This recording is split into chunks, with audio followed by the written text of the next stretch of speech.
नमस्कार साथीहरू, स्वागत छ तपाईँहरू लोकसेवा ज्ञान छ युट्युब च्यानलमा। आज हामी एउटा नयाँ श्रृङ्खला लिएर आएका छौँ। नेपाल समाचार पत्रमा प्रकाशित भएको विषयगत प्रश्न उत्तरहरूको बारेमा। यसअघि हामीले वस्तुगत प्रश्न उत्तरहरू लिएर आएको थियौँ। आज विषयगत प्रश्न उत्तरहरू रहेका छन् र एकदम महत्त्वपूर्ण प्रश्न रहेका छन् हाम्रो मानव अधिकारका बारेमा है। मानव अधिकारका बारेमा के रहेछ भन्दाखेरि प्रश्न,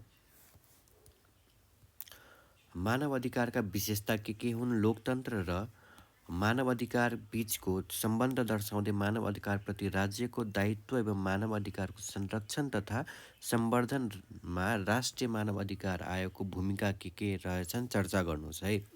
मानव अधिकारका विशेषता के हुन् हैन, र त्यसै गरी मानव अधिकार बीचको सम्बन्ध, लोकतन्त्र र मानव अधिकार बीचको सम्बन्ध दर्शाउँदै मानव अधिकारप्रति राज्यको दायित्व के रहेछ र त्यसै गरी हाम्रो मानव अधिकारको संरक्षण तथा सम्वर्धनमा राष्ट्रिय मानव अधिकार आयोगको भूमिका के रहेछ हाम्रो चर्चा गर्नुहोस् है।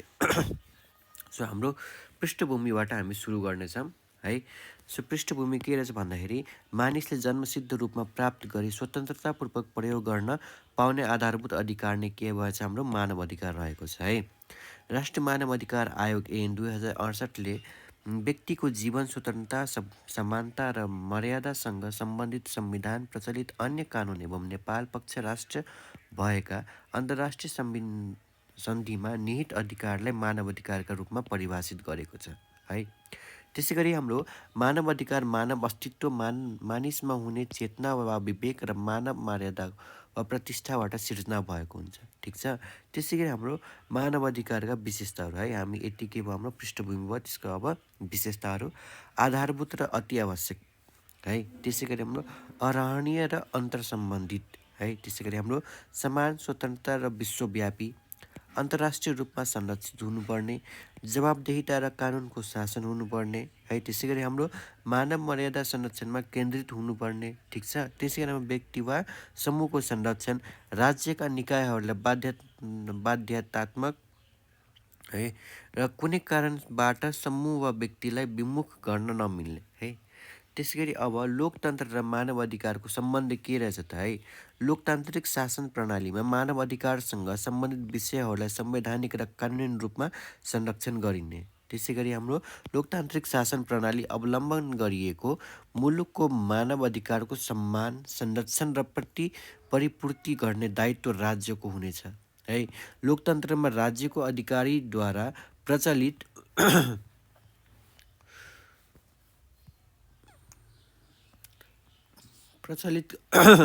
कानुनको कार्यान्वयन गर्दा तथा परिकल्पना गराउँदा मानव अधिकारप्रति संवेदनशील रहने, लोकतान्त्रिक मुलुकमा मानव अधिकारको संरक्षण, सम्वर्धन र प्रवर्धन गर्ने प्रयोजनका लागि पेरिस सिद्धान्त बमोजिम तथा स्वायत्त, निष्पक्ष, सक्षम तथा अधिकार सम्पन्न अलग्गै निकायको व्यवस्था गरिने, मानव अधिकारका विषयहरूको कार्यान्वयनले लोकतान्त्रिक संस्थागत विकास तथा सुदृढीकरणमा योगदान पुग्ने, लोकतन्त्रमा मानव अधिकारको उल्लङ्घन दण्डनीय हुने, मानव अधिकारको उल्लङ्घनमा न्याय र क्षतिपूर्ति सुनिश्चित हुने है। ठिक छ। त्यसै गरी हाम्रो मानव अधिकारप्रति राज्यको दायित्व के रहेको छ है। सम्मान गर्ने दायित्व, मानव अधिकारप्रति सम्मान गर्दै ती अधिकारीको उपभोगमा हस्तक्षेप नगर्ने, संरक्षण गर्ने दायित्व,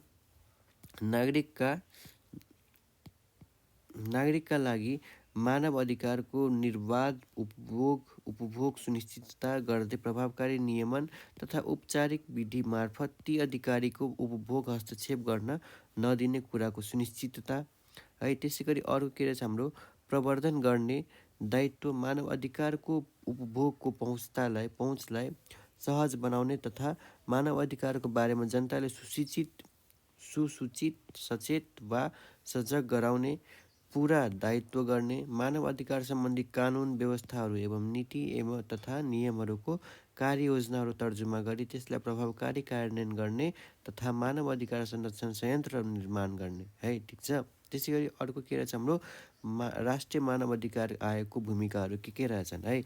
मानव अधिकार उल्लङ्घन विषयमा छानबिन गरी दोषी उप कारबाही गर्न सिफारिस गर्ने, मानव अधिकारको उल्लङ्घन रोक्ने पदाधिकारी जिम्मेवारी पुरा नगरेमा उदासीनता देखाएमा विभागीय कारबाहीको सिफारिस गर्ने, मानव अधिकारको उल्लङ्घन गर्ने व्यक्ति वा संस्थाका विरुद्ध अदालतमा मुद्दा दायर गर्न सिफारिस गर्ने, मानव अधिकारको चेतना अभिवृद्धि गर्न नागरिक समाजसँग समन्वय वा सहकार्य गर्ने, मानव अधिकारको उल्लङ्घनकर्तालाई विभागीय कारबाही तथा सजाय गर्न सम्बन्धित निकाय समक्ष सिफारिस गर्ने, मानव अधिकारसँग सम्बन्धित कानुनको पुनरावलोकन गर्न सिफारिस गर्ने, मानव अधिकारसँग सम्बन्धित अन्तर्राष्ट्रिय सन्धि वा सम्झौताको नेपाल पक्ष बन्नुपर्ने भएमा सिफारिस गर्ने, नेपाल पक्ष बनिसकेको सन्धि वा सम्झौताको कार्यान्वयन भएमा वा नभएमा अनुगमन गरी त्यसको कार्यान्वयन गर्न नेपाल सरकार समक्ष सिफारिस गर्ने, मानव अधिकार उल्लङ्घनकर्ताको नाम सार्वजनिक गरी अभिलेख गर्ने है। त्यसै गरी हाम्रो मानव अधिकारको गम्भीर उल्लङ्घन हुन लागेको वा भइसकेको सूचना आयोगले प्राप्त गरेमा कुनै व्यक्ति वा निजको आवास वा कार्यालयमा बिना सूचना प्रवेश गर्ने, तलासी लिने तथा सम्बन्धित लिखित प्रमाण वा सबुत कब्जा लिने, कुनै व्यक्तिको मानव अधिकार उल्लङ्घन भइरहेको कुरा जानकारी भए तत्काल कारबाही गर्नुपर्ने आवश्यक देखिएमा बिना सूचना सरकारी कार्यालय वा अन्य ठाउँमा प्रवेश गर्ने र उद्धार गर्ने, पीडितलाई क्षतिपूर्ति दिने आदेश दिने है। त्यसै गरी हाम्रो निष्कर्ष के रहेछ भन्दाखेरि मानव अधिकारहरू मानिसको मानव मर्यादा, इज्जत र प्रतिष्ठाका लागि सिर्जित भएका हुँदा मानिसलाई मानिस भएर बाँच्नका लागि अपरिहार्य छन् है। विश्वव्यापी कानुनद्वारा संरक्षित मानव अधिकारको उल्लङ्घन गर्न वा व्यक्तिको अधिकारमा हस्तक्षेप गर्न नपाइने वा कसैद्वारा उल्लङ्घन भएमा संरक्षण गर्ने व्यवस्था समेत गरिएको हुन्छ। यो थियो हाम्रो पूर्ण पाठ, हाम्रो जस्ताको त्यस्तै समाचार पत्रबाट। सो आजको श्रृङ्खला कस्तो लाग्यो, यस्तै श्रृङ्खला हामीलाई कस्तो लाग्यो भनेर कमेन्ट गर्नुहोला। आजलाई ती सबैलाई धेरै धेरै धन्यवाद।